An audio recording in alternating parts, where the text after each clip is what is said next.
Hey guys, welcome back to a brand new episode of Stand Up Sit Down. On today's show, I had the hilarious, the talented Candice Thompson. Stay tuned. You are now tuned in to Black Hollywood Live. Stand Up, Sit Down. Hey. Yeah. Okay. Yeah. Okay. I've never heard this song, so Have you listened to the entire album? I mean, no, Just bits and pieces. Have you listened to any of it? I have not.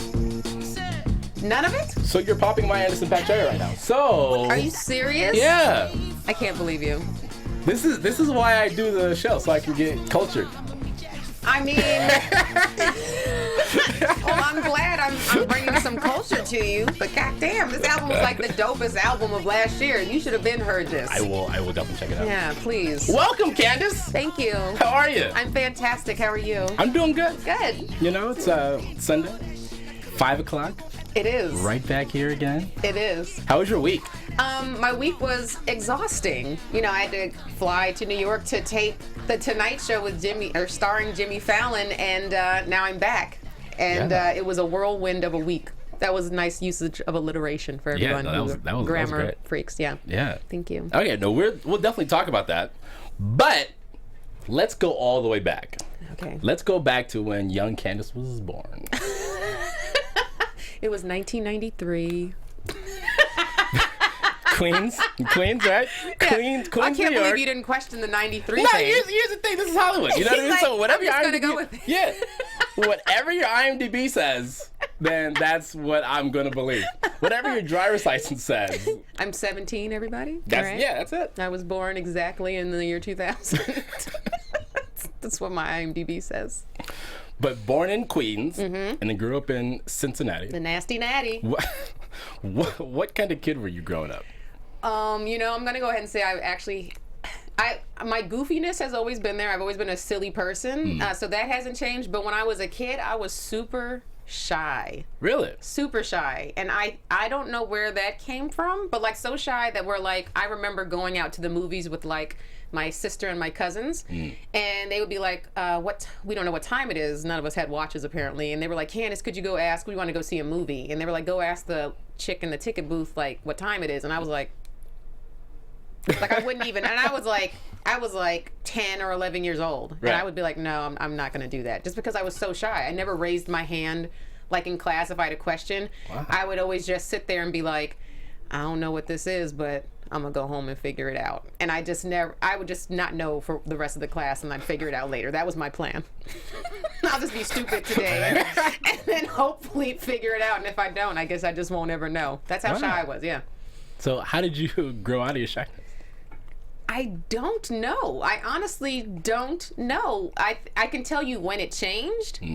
I think it changed the more that when I would say funny stuff, how people would respond to it. Like they'd start laughing. And that probably came around like 8th grade, 9th grade. I started, opening my shell a little bit more. But I don't know what the reason was, but I do know that I used like jokes as like a defense mechanism, and that's and I also spent a lot of time by myself because I didn't feel like I fit in anywhere. So it would be in my imagination creating goofy situations to make myself, be unbored. I see. Yeah. So you were the kid who didn't talk to anybody. I was, and I'd be like, I would observe people all the time, and actually I would make fun of people too. But not to anybody else, just to myself. So you were basically a comic. I've always, I got offered my first stand-up job when I was 8 years old. Wow. In New York. We went to eat for my mom's birthday, and I apparently had the whole room cracking up, and the owner of the restaurant came out and was like, do you want to work here on Sunday nights doing stand-up? And my parents, of course, were like, no, she's a child. Yeah. And so I didn't, and I had no idea I'd end up doing stand-up either. It just kind of came full circle. Wow. It's crazy. It was just like, it was written. It was one of those things where it was written. It's like The Alchemist. Yeah. What introduced you to stand-up? I actually got introduced into stand-up because I moved out to LA just wanting to get into comedy writing and acting. Like that was what I was going to do. I wanted to write like sitcoms and stuff. Right. And then after I moved out here, I actually got introduced to a friend of a friend who was moving out to LA from the East Coast, who did stand up. So when he moved out here and we linked up, he was like, "You're funny. You should come do some open mics with me." I went with him, and it kind of just took off from there. Well, not took off. I mean, it's stand up. So like stand up never takes off for anybody. You have to like be in them trenches for like years doing open mics and waiting for hours to do 3 minutes of stage time. Right. And bombing numerous times. So, but yeah, that's where it started. Yeah. Wow. Mm-hmm. So then what was your first show like? Like actual show or like actual open mic? Show. Actual show? Yeah. Jesus, I don't really remember my first actual show, which is bizarre. I think I remember my first open mic, and I remember one of the first shows that I did, which was it was at the Laugh Factory for Chocolate Sundays. Oh, wow. That's Pookie's show over there. Yeah. Which still goes on. Like, it's a very popular show. Yeah. And this was years ago when I did this. But yeah, it was I think that was definitely one of the first ones that I did. And how did you do? Well, you know, the Laugh Factory has an interesting... Actually, it's really kind of difficult to not do well at the Laugh Factory. It's kind of built for comedy, and if you ask any other comedian, they'll probably say the same thing. It's just kind of like... It's bright. It's like... It just looks like people are there for comedy as opposed to other venues like the Comedy Store, which I spend a lot of my time now, and also the Improv. They're like darker. There's a different vibe there. In the Comedy Store, you walk in, it's just like, ha-ha! You know, it's just like you're supposed to laugh. Right. So it's hard to not do well, but I think I did okay for my first. I didn't do poorly enough for me to be like, fuck this, and, you know, and quit. So, like, I think I did okay from what I recall. That's good. Yeah. And then the time you didn't do okay. So the first bomb where you were like, oh, maybe I shouldn't do this. You know, I don't think I had a bomb like that until I was like probably 5 years in, and at that point you really do consider, is this the right is this the right choice for me? And what's even harder about that is that you actually had done well before, so then when you don't do well, you question everything, as opposed to just bombing when you're supposed to bomb. You know what I'm saying? But 5 years in, if you know, there's a doctor that like bombs 5 years into his practice, it's like, maybe I shouldn't be doing this because I should have a handle on this by now. You know? So, but for stand-up, that was kind of an ego blow. I don't remember where it was, but I do remember having this set, like, wow, that stung, because I'm so used to doing well. Right. How long was the set? I wish I could remember where it was. It may have been at... You just blocked it out of your mind. It may have been at Sal's Comedy Hole. Oh. It was somewhere in Hollywood. It wasn't at a club, though. It wasn't at one of the clubs. You said how long was my set? I think it was like a 7-minute set. Okay. Yeah, which is standard in Hollywood. Yeah. It's just like, that's it. That's the time you get, unless you're like at like the Comedy Store. Right. And but like, was it quiet? Was it like just no laughs, or was it? Oh yeah, those are the ones that. Like, I've never been booed. Okay. I've never been booed. That's never happened to me at all. Good. And I don't know how I would react if that. Things that I've said have gotten booed, but I personally, like, I mentioned Hillary's name on stage just not that long ago, and people were like, "Boo!" But that wasn't directed at me. That was at Hillary. Right. You know, so I can't take credit for that. Okay. But now, when people talk back to you, hecklers. People heckle you. You're just shaking your head. Yeah, I'm sick because I just had a heckler last night. Tell us about it. What happened? Man, I was already in a bad mood because someone took off my side view mirror on my car. Okay. It was parked on Fountain, and I was at a friend's house, and then I come out to my car, and my side view mirror is just completely destroyed. Yeah. This is now the second time this has happened to me in the past like 4 years, so I'm annoyed. All right, so then I was like, and I got this spot at the store, so I was like, let me go get this out of the way because I'm in a bad mood and I just want to go home and go to sleep. And also the comic that went up right before me at the Comedy Store put the audience in a bad mood, like. And he's also known for doing that. So it's one of those things where, you know, if you have to follow this person, it's just like, put your thick skin on because the crowd's in a bad mood because he stands up on there and says he hates women. You know, he calls the audience stupid. He thinks he's better than everybody. So I want to know who it is. I'll say his name because no one's going to know who I'm talking about. But his name is David Taylor. And he doesn't perform anywhere except the Comedy Store. So that's why nobody, unless you go to the Comedy Store like late night, you're going to know who he is. But other than that, he's not like somebody you would know about. Yeah. I'm trying to roll through it. Yeah, no, you don't know him. I'm telling you, you don't know him. Most people don't. He's a Comedy Store comic, and that's all he does. And I'm using the word comic very lightly. So, so I follow him, and then I'm like, here we go. My car got smashed. Now I got to follow this doofus. And then I go up on stage, and I'm having a good set. My whole entire set actually was good, but I said something. Oh, I got on the topic of fart porn. How? I don't even understand how you. How do you segue into fart porn? Yeah. Easy. I farted on stage. No, I'm kidding. That reminds me. I didn't even know what fart porn was until. Do you know Jamar Neighbors? Yeah. Okay, so he has a friend who went to high school with him who was a fart porn star. She has graduated since then into regular porn, but she was a fart porn star. So then I went and like looked up what the hell is fart porn, because I've never looked at this before, and I started watching it, and then I was like, so I have to talk about this. So then I talked about it on stage a little bit. I was like, has anyone in here seen fart porn? And the guy who was sitting in the front row, who mind you has been loud my whole entire set. Like I've been ignoring him, but he's been like very loud, like handling his check and like arguing with some other chick that he came with. And I ignored it this whole entire time. But then I said, has anyone seen fart porn? And then he starts laughing.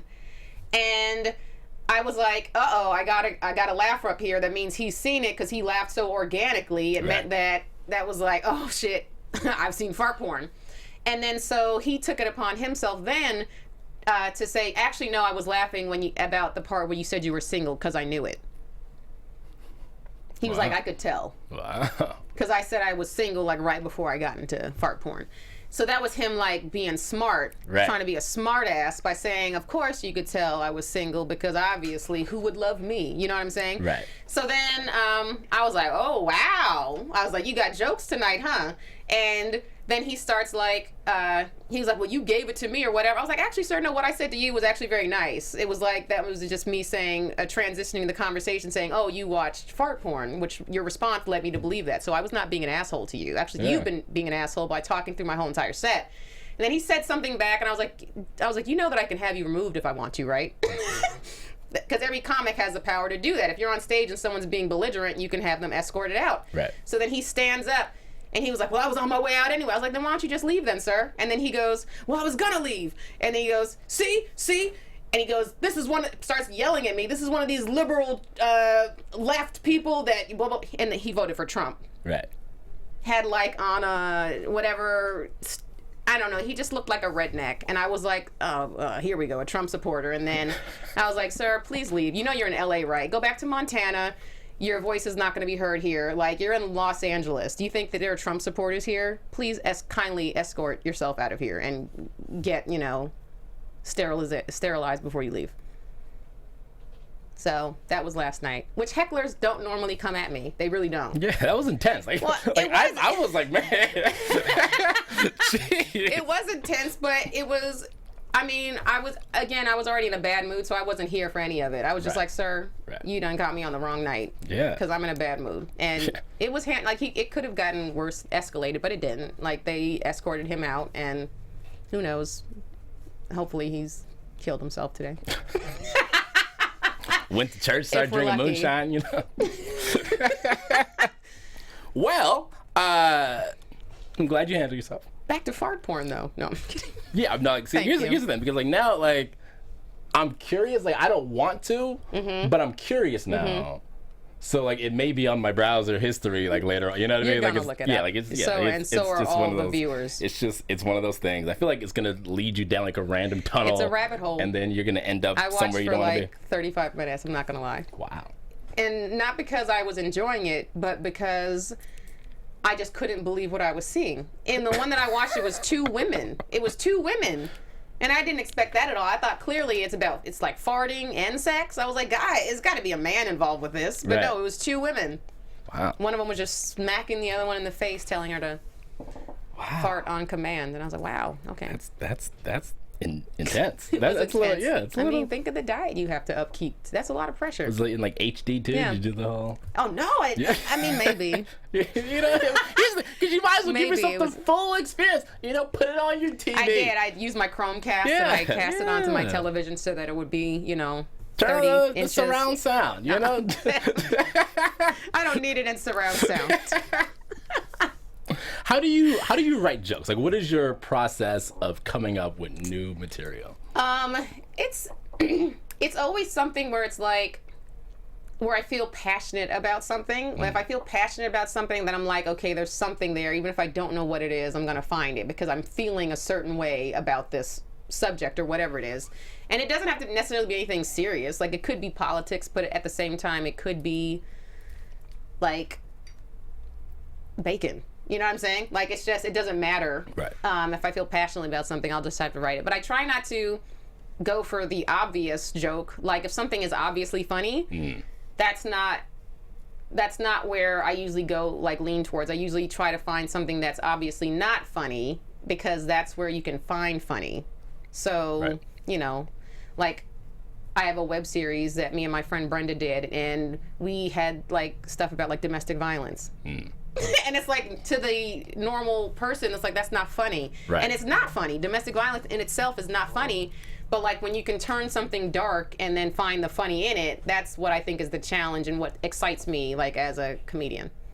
And that makes things, like, easier to handle. Yes, that's what...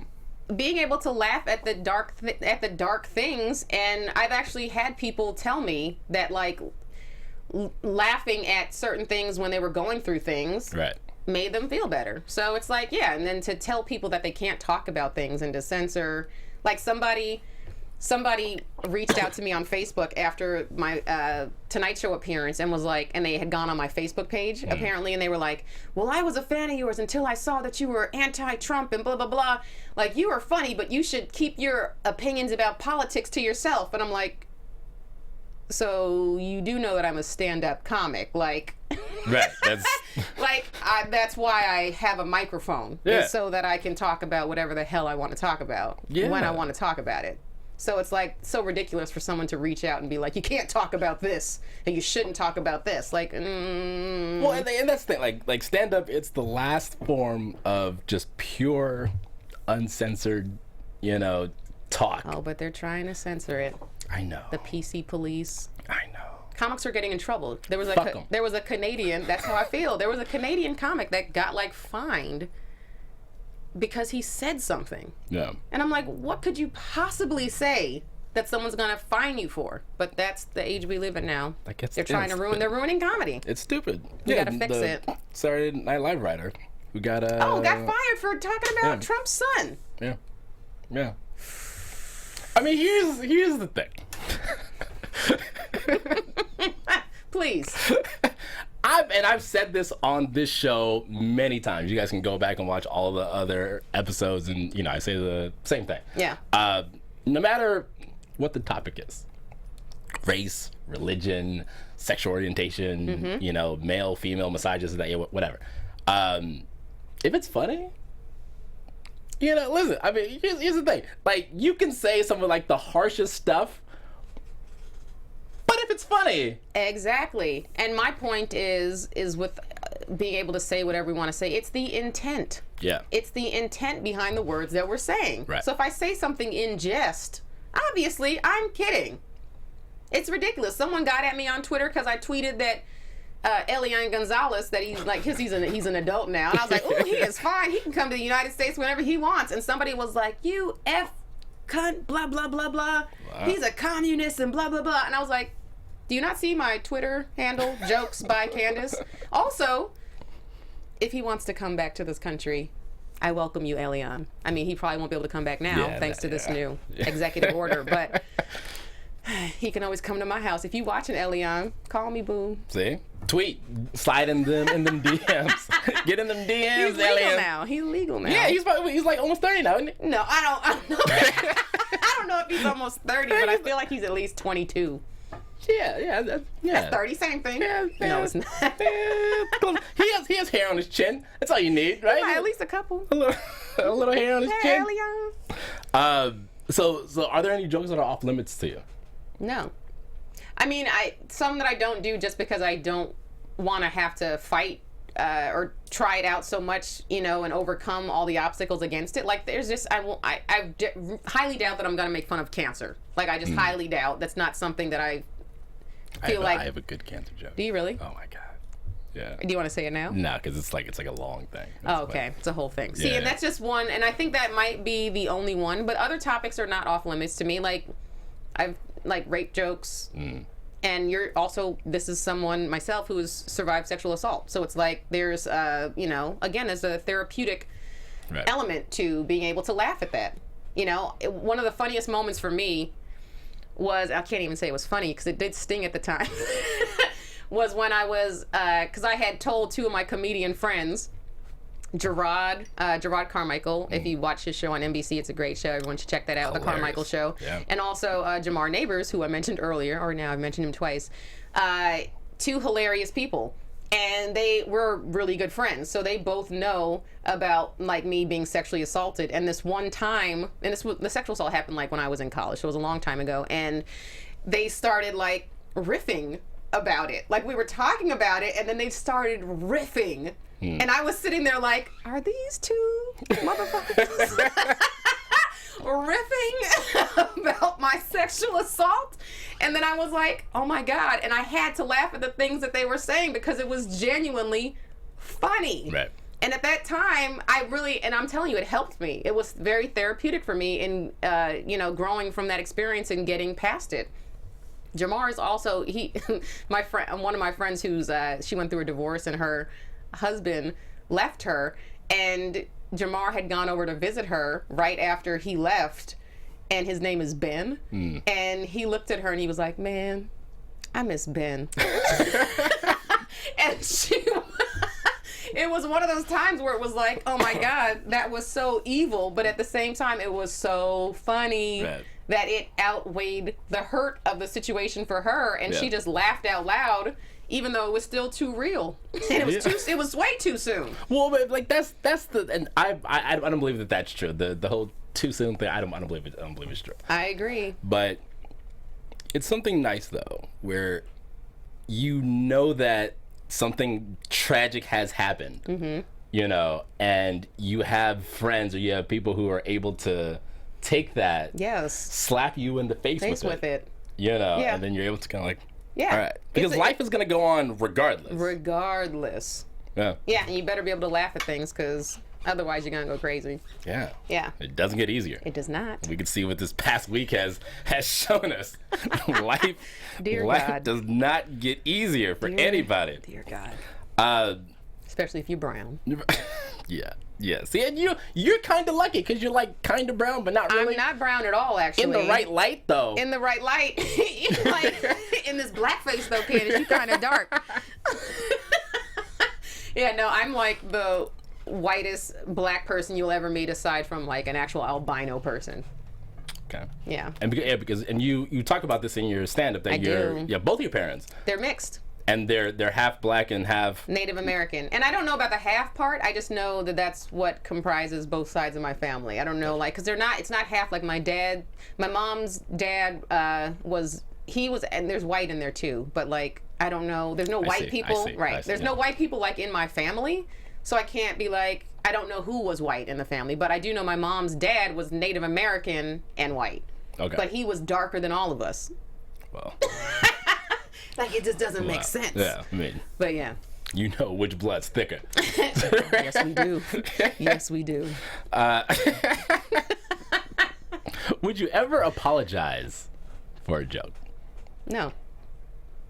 Nice. Absolutely not. Nice. If I'm going to put something out there, it's something that I believe in, and so what if I said it? I don't care. Like, if I hurt your feelings, I'm not trying to be a dick, but I don't care. Yeah. Because we've all gotten our feelings hurt at some point in time or another. So it's just having a thicker skin. And if we walk around in this type of society where everyone's whispering things, like, that's not solving the problem. Right. The problem is getting to the root of why people are saying things, and also the intent and education.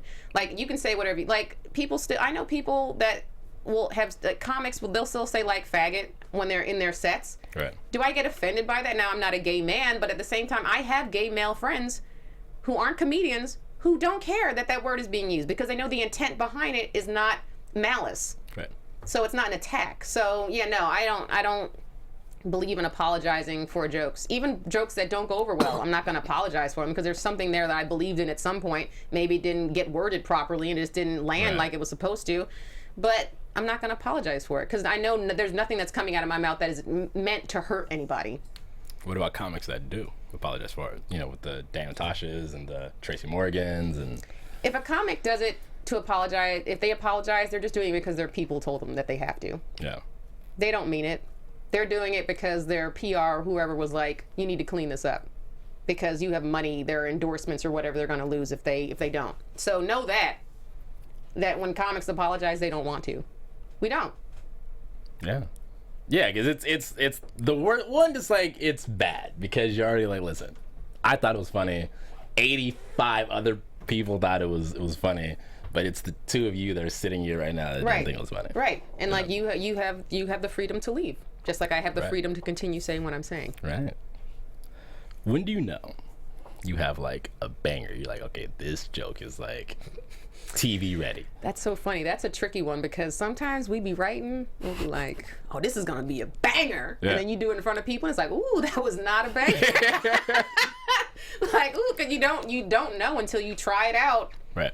And see that it actually is. But even one joke can go over really well in one venue and then not in another. I mean, especially, you know, doing comedy in LA, people here are used to edgier types of comedy, whereas you go to like a flyover state and you talk about some stuff you're talking about out here, it's not going to go over well at all, like at all, you know? So, and also like coming up with like a joke that's like amazing is a process. So it's very rare that I think that a comic will come up with something like off the cuff and then or write it down and then try it. Like it evolves into a banger. So like you keep adding on to it, or like you have other comics that are watching you and they'll give you a tag for it, or you sometimes have a premise for something and then you can't figure out the rest of it, but you'll sit on it for like few years and then all of a sudden you come back with a different perspective now because you're older and you've experienced more life and you have a different perspective of it, and then you come back and it's like, oh shit, this is great. A banger. Yeah. So like it's a process, but I don't think you ever know like off the cuff, just like, oh, this is going to be fantastic. I feel like those when you feel like that are always not the bangers. But you may get like this is going to kill tonight. Watch this. And then it's crickets and you like, okay. Huh? Man, shit is crazy, huh? Turtle said, where my Scorpios at? Yeah, you know? Change the subject real quick. Do you throw away jokes? Yes. Wow. You'll never do them ever again. There are just some jokes that I've evolved from and they're not me anymore. I'm trying to think of a topic that I've thrown away recently. I want to say I was just thinking about this the other day. Like, why don't you do that joke anymore? I was like, I just don't find it funny anymore. And I can't remember what it is. If it comes to me, I'll let you know. But I can't think of it right now. Okay. Yeah. You are a paid regular at the Comedy Store. At the Improv. Mm-hmm. What was that like when, because I don't know how it works, but did they give you a call? Did they give you an email? Did they tweet you? Like how do you know? They're like, hey, you're now a regular. You're welcome here to perform and we'll pay you money, which is what every comic strives to achieve. So yeah, getting that recognition from the Comedy Store and the Improv were both like amazing experiences. The Comedy Store happened first and their process is different in that it's like I was going there for like, so they have an open mic sign up that they do every Monday. I think it used to be Sunday and now it's reversed. It's either Sunday or Monday, one of the two. And you go there and you sign up, and it's like a sheet where comics just sign up, and there's so many comics that sign up for it, and then they whittle it down to like 15, something like that. So either your name gets pulled or it doesn't. And you won't know that until like an hour or two after you've signed up for it. So you rush over there, sign up, hang out for like an hour and a half, go back to see if they pulled your name. A lot of the times they don't. Some of the times they do. Yeah. And then you have to perform, and if you're lucky, the booker of the Comedy Store will be in the room when you're performing. A lot of the times he's not. Some of the times he is. Yeah. And so he'll watch you if you're performing, but again, it's kind of like it's spontaneous. Like he's not always in the room. So Right. if you're lucky enough to have him in the room when you're performing, and you do well, that's great. But that still means nothing. Like you just have to keep coming back and signing up, and it's a process of keep coming back, signing up, hoping the booker sees you. My process was a 5-year process.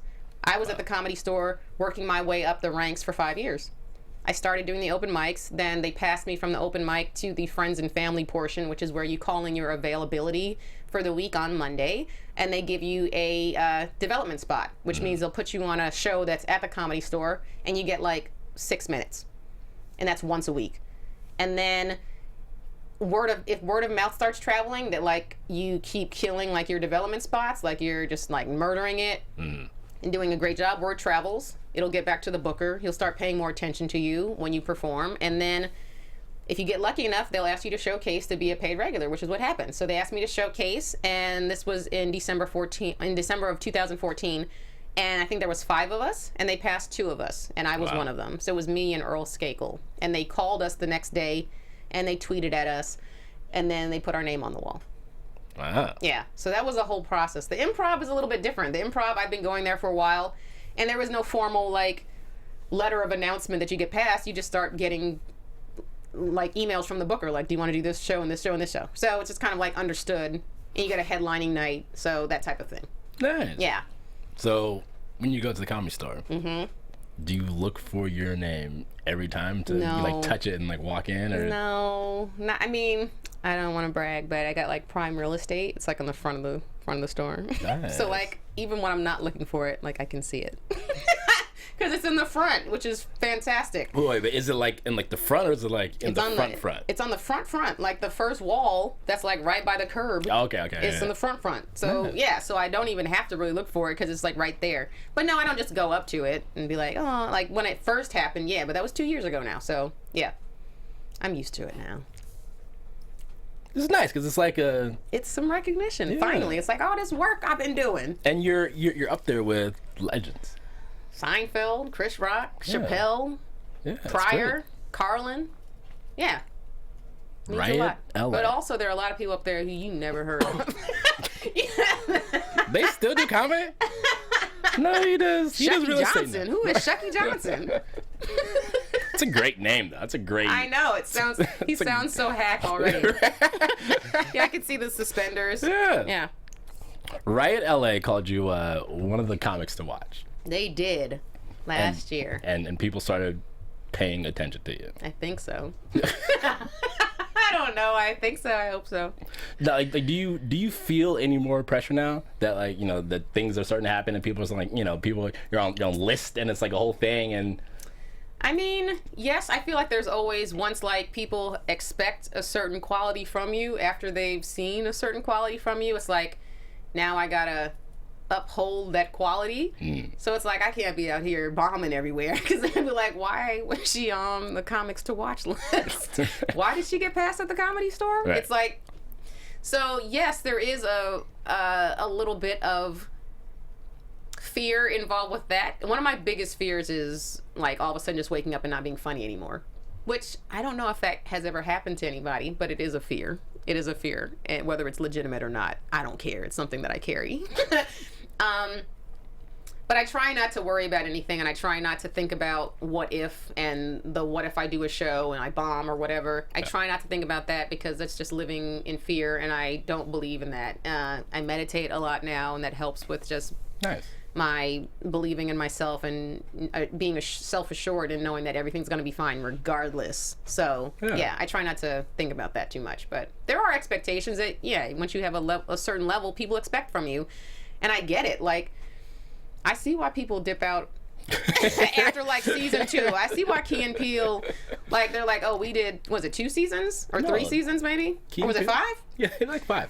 I'm thinking of Nick Kroll. He dipped out he after did I 3. think 3. Yeah. And it's like, we wanted more, but it's like, after the bar has been set, Right. you're like, man, I gotta get out of here before I start going bad and start being not funny. So yeah, I get it. Season 9, Last Comic Standing. Ugh. We know because we had Alonzo Bowden on I on love the Alonzo. show. Great guy, Clippers fan, which is even better. Oh, are you a Clippers fan Oh too? my God, yes. Okay. What was that like? What? Hold on, wait.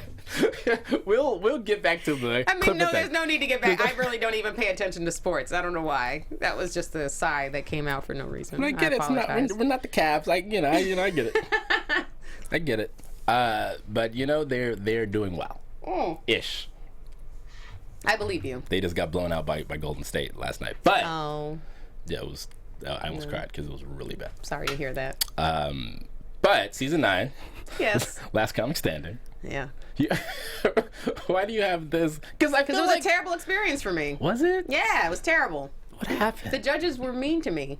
Who was on the judges panel? Norm Macdonald, Okay. Roseanne, Okay. and Roseanne wasn't mean, but she just wasn't helpful. And Keenan Ivory Wayans. Okay. And none of them said anything positive.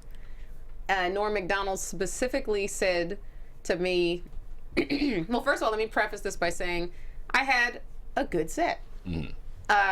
If I could go back in time, would I do those same jokes? No. But I don't regret what I did when I went up there. That was what I was feeling at the time. I think that what they were looking for is some jokes that talk a little bit more about me, which is like, for example, my set that I did on The Tonight Show. I think maybe they were looking for that, whereas I opted to go for other jokes that showcased my writing skills. Right. So I did that, and then I got some applause breaks during my set. Which is great. You would think, right? Yeah. So Norm Macdonald says to me, the good news is you got a bunch of applause breaks. The bad news is that's not good. It means that the audience is agreeing with you and not laughing with you. To which, when he said that, I had an out-of-body experience because I was in shock. Because I'm like, in what world is an applause break to a comic a bad thing? Right. Like, that's just not. We want applause breaks. Yeah. So I couldn't even respond because I was not in my body. My body was up here, and I was just listening to like, what? I was in shock. Yeah. And I couldn't say anything. I just like nodded my head and was like, oh. And the last thing he said to me was, I'd be fine if I didn't see you again. Wow. And I was like, that was uncalled for. And for some reason, immediately I was like, I feel like you have a problem with women. Like, that was because it was such a harsh attack on me. Yeah. And it was so unnecessary that I'm Right. like, there's something underneath that you just felt the need to jab me for no reason. I mean, well, hold on. But in Norm's defense, you've seen Norm Macdonald now. I know, yes. I know. That's all I'm gonna say. I know. Yes. And that's what every comic says to me once they say, like, you've seen him perform, right? And I'm like, yes, I have. And not even because I was at a movie theater. Right, and he was like walking with, I want to say his wife or his caregiver, I don't know. His but caregiver? I'm walking in, and he's walking out, and he's holding her arm like he's gonna fall over, and I was like, wait, was that Norm Macdonald? Really? Yeah. Well, maybe he's getting older and he's getting like miserly and like curmudgeonly. I don't know. But either way, don't take it out on younger comics Right. who are trying to make their careers. You Right. know, whatever bitterness you have at the industry and at the world, don't direct that at me. Ain't got nothing to do with me. Roseanne didn't say anything mean, but she was just like, I think you're funnier than your material. And I was like, that doesn't make any sense because I don't know you. Nor do you know me. And you're just saying something to say something as opposed to just... I think you're funnier than your material. Okay. That's hilarious. Okay, and then Keenan, I was prepared for what Keenan was about to say because I saw the way that he talked to my girl Ida Rodriguez the season before. And he goes, well, you're a very pretty woman. And right there I was like, what does that have to do with my comedy? Nothing. So he goes, when you're very pretty, you have to be extremely funny to overcome, the obstacles because people are going to be paying attention to what you look like instead of what you're saying. And again, I'm like, had nothing to do with what I just said. So that was just a very disappointing experience. But I will say that Wanda Sykes and Paige Hurwitz were the EPs, the executive producers of the show, and they are great. They were very complimentary. They love me. They still love me. They call me in for things all the time. And That's great. Yeah, and to me, that relationship is more important than what those other doofuses were saying. So, yeah.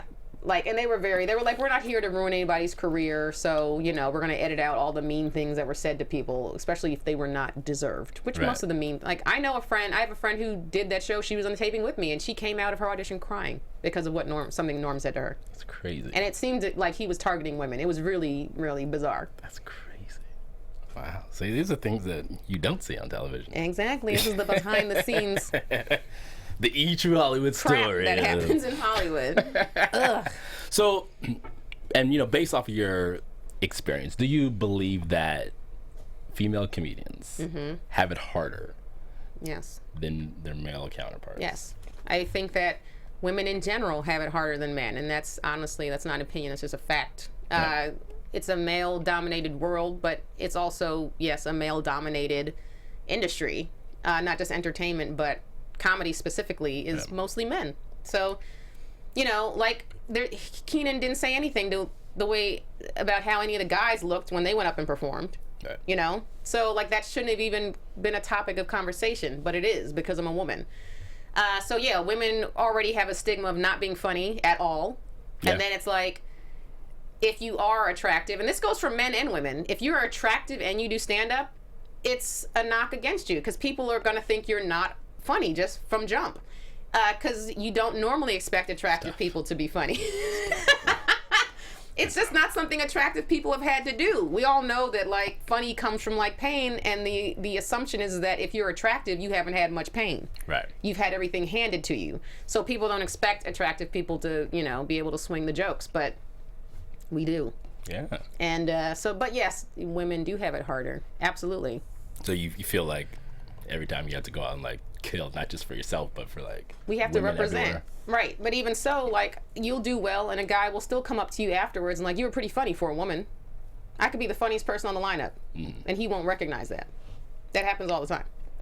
We also, like, you know, we'll get booked on a show, and it's like, oh, we already have one woman, so we can't have two. And it's like, what are you talking about? Are they funny?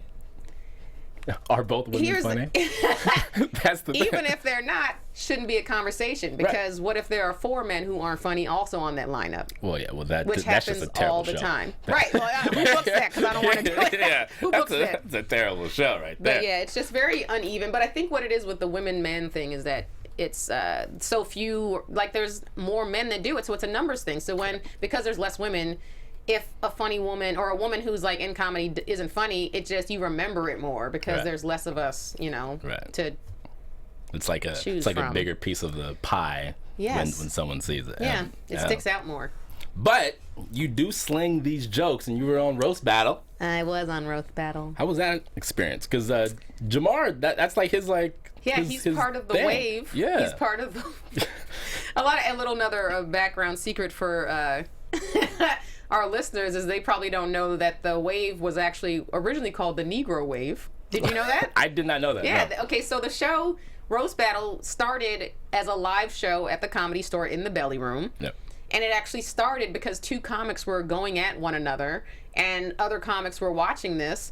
They were about to fight, and it was like a real thing that was about to go down in the Belly Room. And Brian Moses and Rel Battle, who are the creators of the Roast Battle, were watching this and were like, "Why don't you guys settle it with jokes?" And that's where it came from. And I'll always say, like, watching it on TV and watching it in person, 2 completely different experiences. The live show is just, there's an energy that's in that room that's just hilarious. And also, it's kind of a thing that, like, it's kind of like an inside joke with a lot of comics that, like, who know what roasting is and who know the people that are roasting one another. So, like, there is kind of an element that's like an inside joke that other people that aren't privy to it because they just aren't in the comedy world. But it's a great show. And the wave, which is Jamar Neighbors, Jeremiah Watkins, who sounds black, is white. he's super white. I was like, why are you white and have the blackest name out of everybody in this wave? So it's Jamar, Jeremiah, Willie Hunter. Right, yeah. So you'll see those guys if you watch Roast Battle on Comedy Central. They're the guys that are on the sideline acting foolish when jokes are being told. And but the name, it was the Negro Wave, but Comedy Central wouldn't let that happen. They were like, we're just going to call it the Wave. And it's just even funnier because Jeremiah's not even black. And he's part of the Negro Wave. But there are a lot of things that wouldn't translate from the live show to the actual taping, so they had to, like, make it, fit for TV. Right. But you had a good time? I did have a good time. My episode was in Atlanta. I won my round, but they didn't move me on for whatever reason. They didn't move on a lot of people. I have a lot of, even Jamar, who's part of the Negro Wave, roasted, won his battle, and they didn't move him on to the next round. So I don't know how they do their selections, whatever, but it's a fun show. You should watch it. I will. Yeah. Yeah. NBC. NBC. One of the most iconic shows for just comedians in general. This is true. Johnny Carson days, Jay Leno days. Now you got Jimmy Fallon. Not Jimmy Kimmel, Jimmy Fallon. There are two Jimmys in late night. Jimmy Fallon. What? Because I feel like that's the holy grail, or one piece of the holy grail for stand-up comedians is to be able to do a set on late night network television. Yes. What was that? Wow, I did that, huh? You just did that. I haven't had 5 seconds to sit with it and relax since I did it. So it's like it hasn't even sunk in fully. I'm like, did that happen? Did I dream that?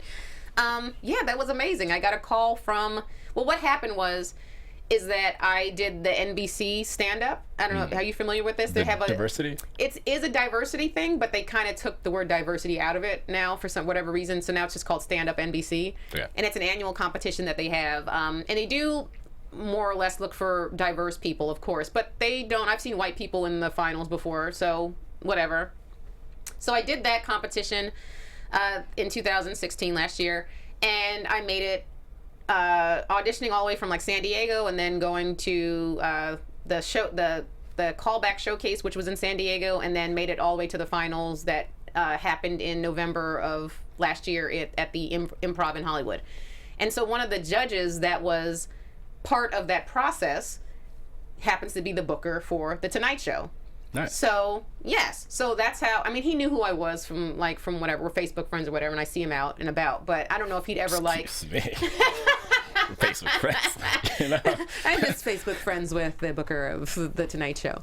But he's really, he lets himself be accessible. He is out in the comedy world a lot, so he's friends with a lot of comics. That's great. Even if he doesn't book them on the show, he still has good relationships with these people. Right. So he was part of the process for the NBC thing, which we showcased in November. They still have not announced the winner, by the way, so I don't know what's going to happen with that, but my manager called me on last Monday, or not last Monday, but the Monday before, and said, "You're not going to believe this, but you're doing The Tonight Show." And I said, "Excuse me, come what? What? Come again? What? Who got shot? What's happening?" And she was like, "You're doing The Tonight Show!" She screams, and I'm like, and then I start screaming, "Ah!" And I was like, "When?" And she goes, "Next Wednesday." And I'm like, "That's soon." Yeah. What am I going to talk about? And so then as soon as I found out that I was doing it that following Wednesday, I knew immediately that I was like, okay, I have to get my game face on. And luckily, the booker of the show, Michael, he's so hands-on with the process, which I think some comics might not like that, but I actually appreciated it, where he was literally coming to all of my sets to watch me run my Tonight Show set. Oh, wow. And giving me feedback. And you have to send your set to standards and practices with the network, because if you say something that they don't want you to say, they can get fined or whatever. So it goes through them, and of course they chop your stuff down, just nope, can't say this. And then mine wasn't that bad. I'm not a dirty comic to begin with, so it's not like they had to spend a tremendous amount of time on my set and whittling it down. But when I got it back, it's still they take out words that you're used to saying for so long that's now I can't say this word, and it kind of takes you out of your, you're in your head trying to focus on what not to say and what to say because you're so used to saying it. So it was a little unnatural, but that's why they make you run it so many times beforehand so that you are confident in this new set that you have. So I probably, the week before, I ran that set probably 20 times within 4 days. Nice. Yeah. So it was, I felt really comfortable with it by the time it came time to tape. But yeah, it was It was an amazing experience. Like, again, I was like, that just happened, and it seems like it didn't happen. It felt like, because I was there so quickly, I was only there for a day, because I'm like working on another show for True TV right now, so I had to get back to the writer's room to like, so I could only miss like a day of that, so they had to fly me back immediately. Wow. I didn't even have time to enjoy it. But that's like, you know, talking about Hollywood. That's flew out to do the Tonight Show for a day. First world problems. Yeah. Couldn't stick Such around and first world hang out with problems. Jimmy, but you know. You know, I wanted to. But you met him. He's fantastic. Yeah? He is that person, and I'm sure people probably think that like, oh, he's acting. This is a character when he's on that show, and it's like, no, he's really that happy.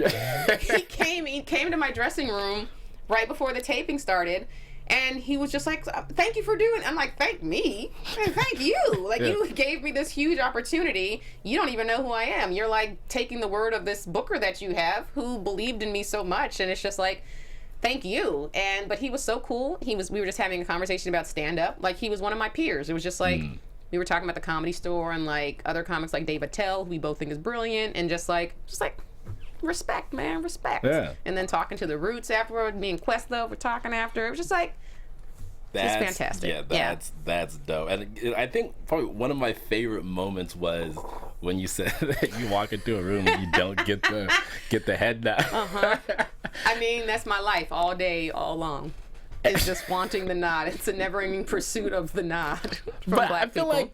like getting the nod from Questlove is like, So much better. I don't Yeah. need a nod the rest of my life You now. don't. I'm good. and it's caught on camera, so it's not like you lied about it. Like, oh, I was at this party. We and have empirical evidence that Candice got the nod yeah. from Questlove. Yeah. And he like knew, like he wasn't like throwing off. He was You like, know, he was like ready for it. Yeah. What people don't know is that they actually cut my set down. Like, that joke doesn't end there, but they cut it for, it was time. Like, I was supposed to do 5 minutes and I ended up doing 6. Because the laughing and the applause, which I'm not complaining about, by the way, because I just was not expecting that much laughter and applause. So like, I timed it out so that, and not factoring that in. So my set ran from 5 minutes, it was supposed to be, to 6, so they had to cut off. So what you heard was just a setup of the joke. Oh. That wasn't the punch. That was just the setup. So what's the punch? Well, tune in next time. Okay. I don't want to ruin it. No, I see it. That's like leaving a pair of glasses at like a guy's house who you're like, you're not sure if you want to see him Right, again, but you leave want them there because you right. want to have the opportunity of coming back. I get it. Guess And leave them in suspense. I get it. As we wrap up, you co-created Creepy, was it Caress? Creepy Caress. Tell us about that.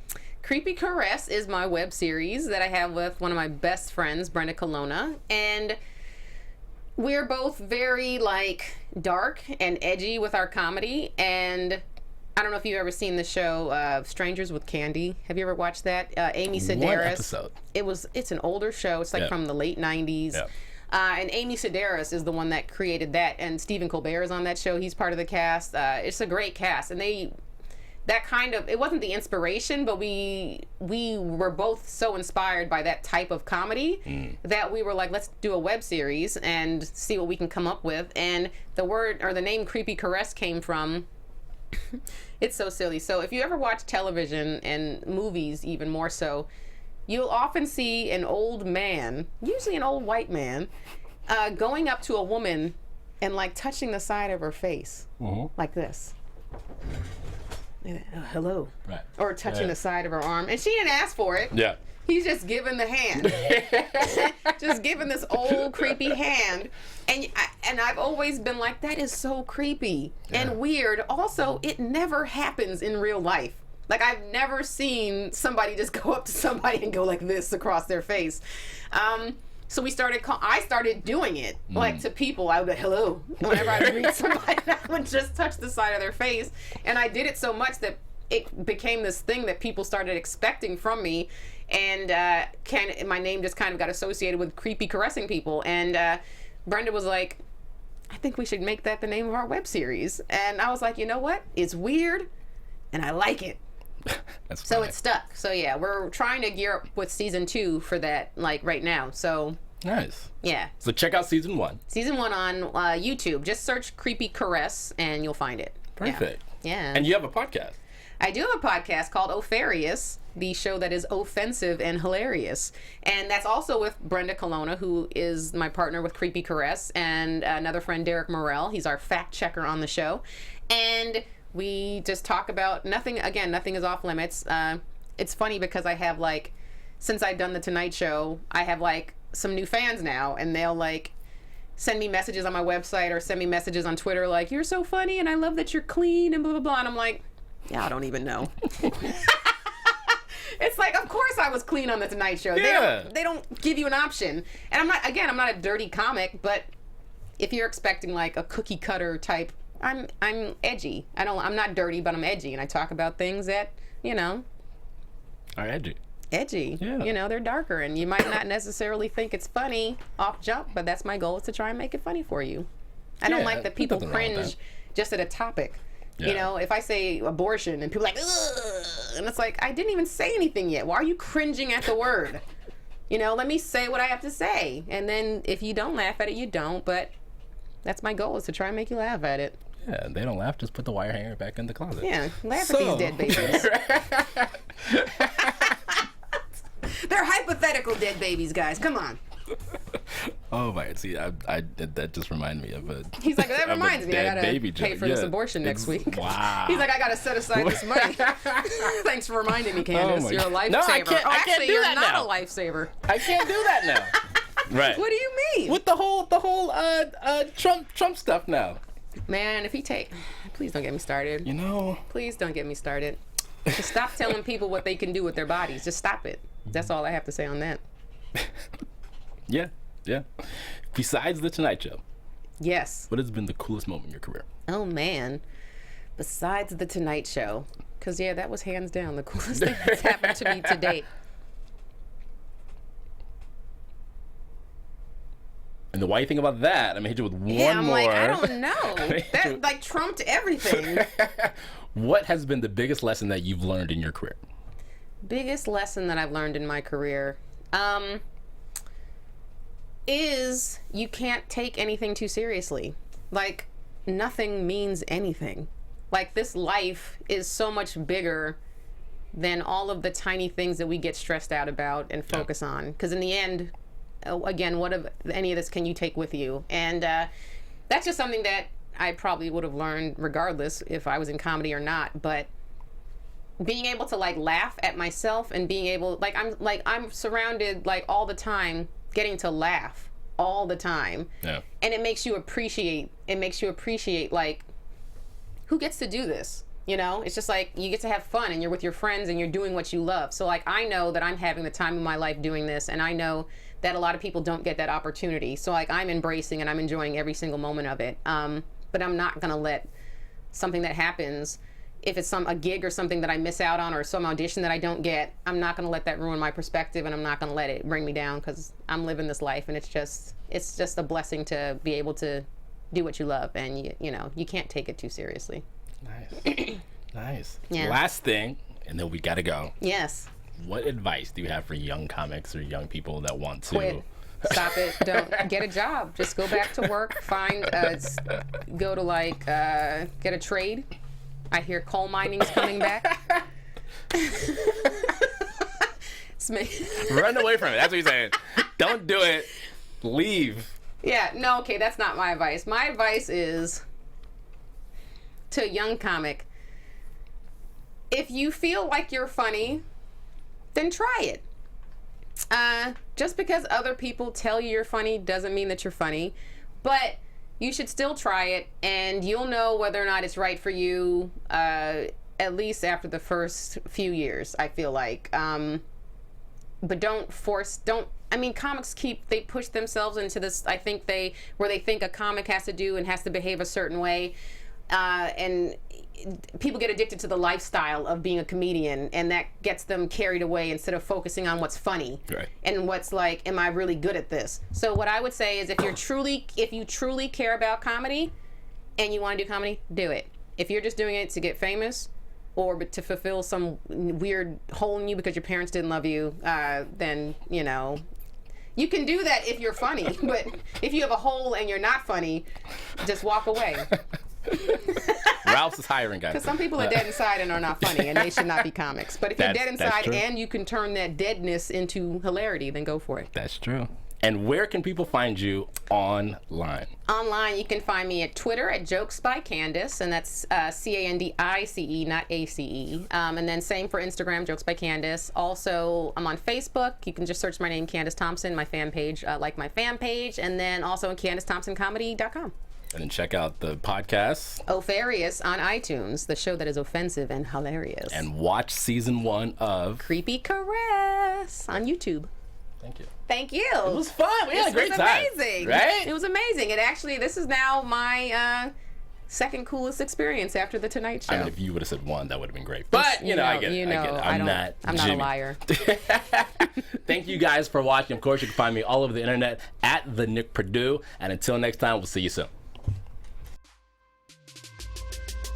From executives Kevin Undergaro, Dario Kristen, Tiana Hobson, and the entire BHL staff, we would like to thank you for supporting Black Hollywood Live, the first online broadcast network dedicated to African American entertainment. For questions and comments, contact us. info@blackhollywoodlive.com. Like us on Facebook, tweet us, or Instagram us at BHL Online.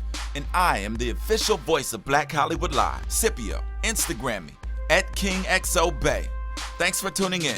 The views expressed here are those of the host only and do not necessarily reflect the views of BHL or its owners or principals.